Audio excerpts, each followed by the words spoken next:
ప్రభువైన యేసుక్రీస్తు వారు ఈ లోకములో పుట్టినవాడిగా ఉంటున్నాడు. కనుక ఎందుకు పుట్టినవాడిగా ఉంటున్నాడంటే ఈ లోకములో మానవులకు శాంతి, సమాధానం, సంతోషం, ఆనందం ఇవ్వాలనే ఉద్దేశంతో పుట్టినవాడిగా ఉంటున్నాడు. ప్రభువైన యేసుక్రీస్తు వారు ఈ లోకములో జన్మించే విధానములో ఆయన జీవించేటువంటి పరిశుద్ధమైన జీవితాన్ని ఎవరైతే ఆయన నమ్ముకుంటారో వాళ్ళకు కూడా ఇవ్వాలని కోరుకుంటా ఉన్నాడు. కనుక ఆయన దగ్గర రావాలంటే ఏం చేయనవసరం లేదు. మీరు ఎక్కడున్నప్పటికీ కూడా ప్రభువా నేను పాపిని, నా పాపములు క్షమించండి, మీ రక్తంతో నన్ను కడిగి శుద్ధి చేయాలని చెప్పి చిన్న ప్రార్థన మీ హృదయంలో చేసుకుంటే ఆయన ఏం చేసేవాడంటే మీ హృదయంలోకి వచ్చేవాడిగా ఉంటున్నాడు. మీ హృదయంలోకి వస్తే జరిగే విషయం ఏంటంటే శాంతి, సమాధానం, సంతోషం వచ్చేదిగా ఉంటుంది. అయితే ప్రభువైన యేసుక్రీస్తు వారు ఈ భూమి మీదకి ఎందుకు వచ్చిన వాడిగా ఉంటున్నాడంటే మానవులు పాపముల నిమిత్తమై మనుషులందరూ ఈ భూమి మీద జన్మించినప్పుడు జీవిస్తున్నప్పుడు పాపముతోనే ఉంటున్నారు. అది పాపములు తీసివేయడానికి ప్రభువైన యేసుక్రీస్తు వారు వచ్చిన వాడిగా ఉంటున్నారు. కనుక మనుషులు చేసినటువంటి పాపం నిమిత్తమై ప్రభువైన యేసుక్రీస్తు వారు ఆ కలువరి శిలువకు వెళ్ళడానికి ఇష్టపడతా వచ్చిన వాడిగా ఉంటున్నాడు. నువ్వు చేసినటువంటి పాపం నిమిత్తమై ఆయన ఏం చేస్తా వచ్చాడంటే ఆయన వీపు మీద కొట్టబడతా వచ్చింది. మనుషులందరూ చేసినటువంటి పాపం నిమిత్తమై ఆయన చెంపలు పెరిగివేయబడుతూ వచ్చాయి. మనుషులు చేసినటువంటి పాపం నిమిత్తమై ఆయన మొహం మీద ఉమ్మి వేసిన వారిగా ఉంటున్నారు. కనుక ఆయన ఎగతాళి చేసిన వారిగా ఉంటున్నారు, హేళన చేసిన వారిగా ఉంటున్నారు.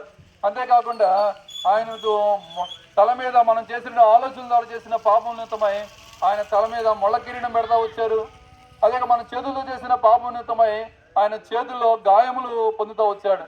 మన కాళ్ళ ద్వారా చేసిన పాపం నిమిత్తమై ఆయన కాళ్ళలో మేగులు పొందుతూ కొట్టబడినట్టుగా మనం చూడవచ్చు అన్నమాట. కనుక వాస్తవానికి ఆ శిలువ ఎవరు అనుభవించాలంటే ఎవరైతే పాపముతో ఉంటున్నారో వాళ్ళు అనుభవించాలి. అయితే పరిశుద్ధుడైన దేవుడు యేసుక్రీస్తు ప్రభువారు మనం అనుభవించాల్సిన శిక్షను మనకు బదులుగా వేరే వ్యక్తి వచ్చిన వాడిగా ఉంటున్నాడు. మనకు బదులుగా ఆ శిక్ష మొత్తాన్ని ఆయన వేసుకున్న వాడిగా ఉంటున్నాడు. కనుక విమోచన క్రయధనముగా వచ్చిన వాడిగా ఉంటున్నాడు. ర్యాన్సమ్ అంటే ఒకళ్ళ యొక్క భారము ఒకవేళ ఒకరు భరించాల్సిన మొత్తానికి కూడా క్రయధనంగా ప్రభువైన యేసుక్రీస్తు వారు చేసిన వారిగా ఉంటున్నాడు. కనుక అయితే ఆయన ఆ రీతిగా చేయడం వల్ల ఏం జరిగిందంటే మానవులందరికీ పాపమునకు విమోచన, విడుదల కలిగిందిగా ఉంటుంది. పరిశుద్ధ గ్రంథం బైబిల్లో ఈ రీతిగా రాయబడినది, పాపులను రక్షించుటకు క్రీస్తు యేసు ఈ లోకమునకు వచ్చెను. కనుక ఆయన పాపములో ఉన్నటువంటి వ్యక్తిని పరిశుద్ధుడిగా చేయడానికి, చీకట్లో ఉన్న వ్యక్తిని వెలుగులోకి తీసుకొని రావడానికి, వివిధ అలవాట్లకు బానిసైన వ్యక్తిని తిరిగి మంచి వ్యక్తిగా చేయాలనే ఉద్దేశంతో ఈ లోకంలో మనుషులు శాంతి సమాధానం లేకుండా రకరకాల బానిసత్వం అయిపోయిన వారుగా ఉంటున్నారు. కొంతమంది అయితే తాగుడు బానిస అవుతూ ఉంటారు, కొంతమంది అయితే కైనీలకి బానిస అవుతూ ఉంటారు, కొంతమంది పాపానికి బానిస అవుతూ ఉంటారు. రకరకాలు చెప్పుకోలేనటువంటి అనేకమైన పాపములతో మనుషులు నిండిన వారిగా ఉంటున్నారు. అది పాపములు తీసివేయాలని ప్రభువైన యేసుక్రీస్తు రక్షకుడిగా పుట్టినవాడిగా ఉంటున్నాడు. కనుక ఈ రక్షకుడు నీ హృదయంలో పుడితే నీ హృదయంలో శాంతి, సమాధానం, సంతోషం, అంతేకాకుండా ఈ హృదయం నెమ్మదిగా ఉండేది. కనుక అంతేకాకుండా హృదయం ఏదే పాపము విషయాలు ఉన్నాయో అవన్నీ కూడా ఆయన దగ్గరకు వస్తే ఆయన తీసివేసేవాడిగా ఉన్నాడు. అందుకే పరిశుద్ధ గ్రంథ బైబిల్ ఎదురుగా రాబడింది, ప్రయాసపడి భారం మోసుకొనిస్తున్న సమస్త జనులారా. కనుక మనిషి అనేకమైన భారాలు మోస్తూ ఉన్నాడు, పాప భారం మోస్తూ ఉన్నాడు.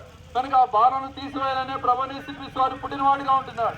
కనుక ప్రభువా నేను పాపిని, నా పాపలను క్షమించని మీ హృదయంలో చిన్న ప్రార్థన చేసుకుంటే ఆయన ఇప్పుడే మీ హృదయంలో పుట్టేవాడిగా ఉంటున్నాడు.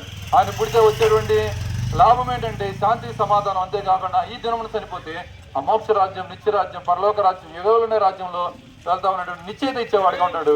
ప్రభువైన యేసు నందు విశ్వాసం ఉంచండి, అప్పుడు మీరు మీ జీవన గొప్ప ఆత్మరక్షణ పొందేవారిగా